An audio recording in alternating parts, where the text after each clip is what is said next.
చూడండి, ఈరోజు మనం దప్ప కర్రీ చేసుకుందాం. ఇలా చిన్న చిన్న ముక్కలుగా కోసి శుభ్రంగా కడిగి ఉంచుకోవాలి. కొద్దిగా పసుపు, కొంచెం ఉప్పు, కొద్దిగా కారం ఇవన్నీ వేసి బాగా కలిపి కొద్దిగా వాటర్ వేసి ఉడకబెట్టుకోవాలి.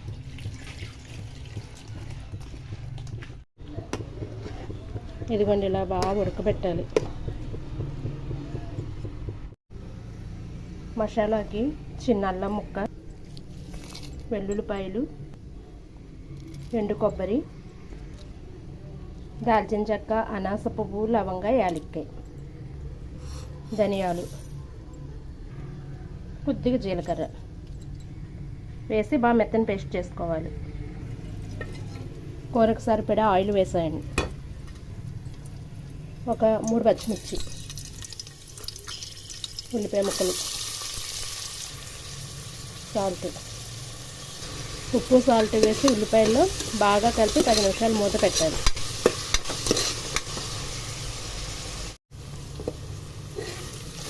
ఇదిగోండి, ఉప్పు పసుపు వేసాక బాగా మగ్గింది. మసాలా ముద్ద వేస్తున్నాం.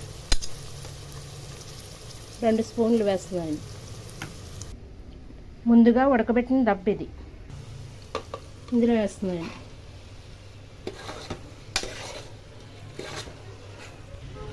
కారం వేస్తున్నాను 1 స్పూన్.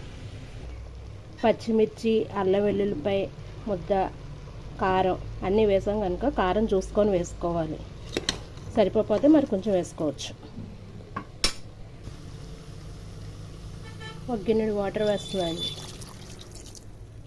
వేసి 3 విజిల్స్ వచ్చే వరకు ఉడికించాలి.